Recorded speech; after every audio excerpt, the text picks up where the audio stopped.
Brand చేస్తున్నారు. Right right ఒక్క నిమిషం శ్రీధర్ రెడ్డి గారు ఒక్క నిమిషం.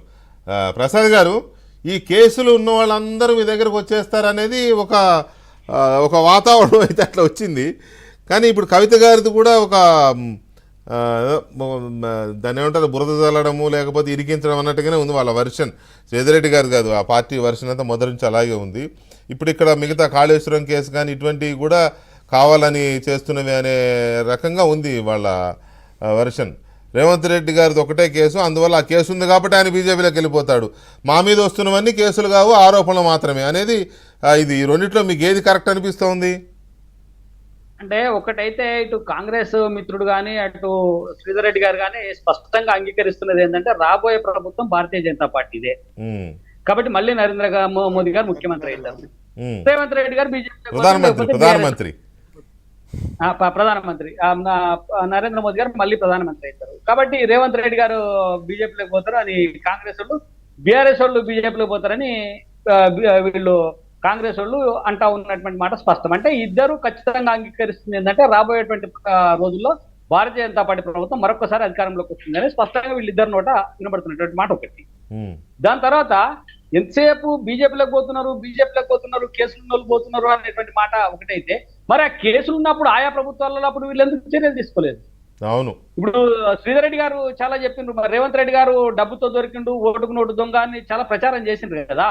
ఆ ప్రచారం చేసిన తర్వాత మళ్ళీ ఇన్నేళ్లు ఎందుకని చెప్పి దాన్ని టచ్ చేస్తే ఓటుకు టెలిఫోన్ ట్యాపింగ్ వస్తుంది మిత్రమా, అవుతుంది. అదొకటి. తర్వాత ఇందాక కాంగ్రెస్ మిత్రులు మాట్లాడుతూ చాలా స్కాములు చెప్పిండు. ఒక స్కామ్ లో కూడా ఎఫ్ఐఆర్ ఎందుకు బుక్ చేయలే? ఒక స్కామ్ లో కూడా కేటీఆర్ గారి పేరు ఎందుకు లేదు? ఒక స్కామ్ లో కూడా ఇప్పటికీ నేరుగా కేసీఆర్ గారిని ఫోన్ ట్యాపింగ్ కేసులు ఎందుకని కదా వచ్చింది? 4 నెలల్లోనే శిక్షలు కూడా పడిపోతాయా? ఇవాళ ఏపీలో ఒక శిక్ష కోర్టు శిక్ష వేసింది ఒక ఎమ్మెల్సీకి 27 సంవత్సరాల తర్వాత. ఇక్కడ 4 నెలలే కదా వాళ్ళు వచ్చి. 4 నెలలని కాదు నేనేమంటే వీళ్ళు కేవలం బెదిరియడం కోసము, భయపెట్టడం కోసం, మా దగ్గర కేసులు ఉన్నాయని చెప్పడం కోసం ఒక ప్రయత్నం చేస్తే కాంగ్రెస్ పార్టీ దానివల్ల ఉపయోగం లేదు. ఒకటి. రెండోది, ఇందాక కాంగ్రెస్ మిత్రుడు చెప్పినారు మహారాష్ట్రలో ప్రభుత్వాన్ని పడగొట్టినారు అని చెప్పి. మహారాష్ట్రలో ప్రభుత్వం, అసలు మహారాష్ట్రలో గెలిచింది ఎక్కడండి? శివసేన ఏ పార్టీతో అలయన్స్ లో ఉండి గెలిచింది?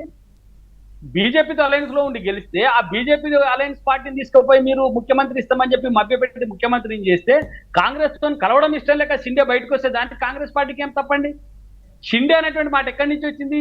ఒక పార్టీ ఇంకొక పార్టీలో గెలిచి ఇంకొక పార్టీతో అలయన్స్ లోకి పోతే అలయన్స్ ను విడగొట్టి ఏ పార్టీతో అయితే ప్రజలు మైండెడ్ ఇచ్చిందో ఆ పార్టీకి వచ్చి కలిసింది షిండే. ఎక్కడ బీజేపీ పోయి పడగొట్టినటువంటి పరిస్థితి లేదు. దీన్ని వీరు ఇలాంటి మాటలు మాట్లాడి అక్కడ పడగొట్టిండ్రు ఇక్కడ పడగొట్టినటువంటి మాటలు తప్పు. ఎక్కడైనా ఇలాంటి పడగొట్టు కార్యక్రమాలు, చెడగొట్టు కార్యక్రమాలకు ఆద్యం పోసింది ఎవరంటే కాంగ్రెస్ పార్టీ. ఇక్కడ ఎట్లా కలుస్తారంటే బీజేపీ శివసేన కలిసి గెలిస్తే ఎన్నికలలో శివసేనని తీసుకొని చెప్పి ముఖ్యమంత్రిని ఇచ్చి కాంగ్రెస్ పార్టీ తప్పు చేసిందా? బీజేపీ తప్పు చేసిందా? ఎన్సీపీ తప్పు చేసిందా? బీజేపీ తప్పు చేసిందా? అక్కడ ఆయా పార్టీలలో ఉండబడేటువంటి గొడవలతో వాళ్ళు పోయినరు.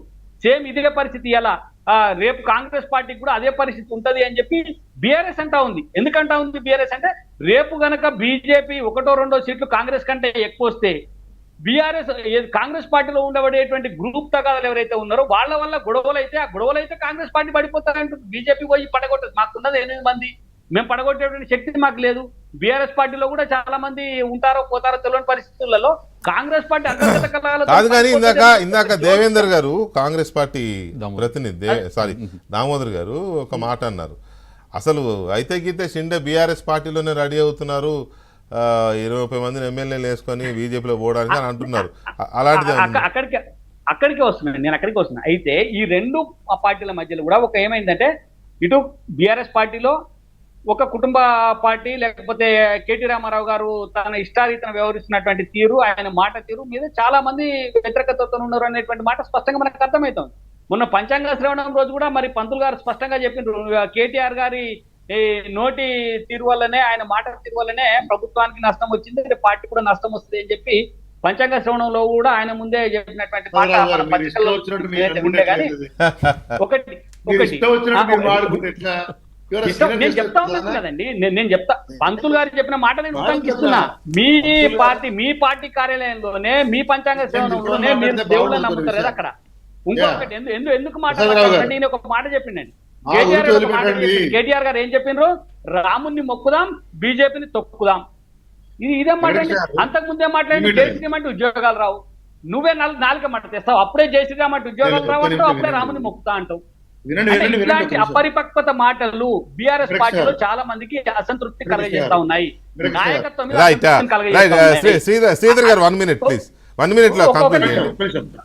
నాయకత్వం మీద అసంతృప్తిని కలగజేస్తున్నాయి కాబట్టి అందులో నుంచి ఎవరైనా వస్తే రావచ్చు. మాకేమంటే నుంచి 10 మంది 5 మంది okay okay okay okay Sridhar Reddy గారు చెప్పండి. మేము వెల్కమ్ చేస్తాం. శ్రీధర్ రెడ్డి గారు. కాంగ్రెస్ పార్టీ ఒక్కొక్క నిమిషం, కాంగ్రెస్ పార్టీలో కూడా రేవంత్ రెడ్డి గారు ముందు ఏం చెప్పినారు? మహబూబ్ నగర్ సభలో మాట్లాడుతూ నన్ను ఎవరైనా తొక్కాలని మహబూబ్ నగర్ ప్రజలు తొక్కుకుంటూ పోతారు, అందరినీ తొక్కేస్తారు మహబూబ్ నగర్ ప్రజలు అని చెప్పింది.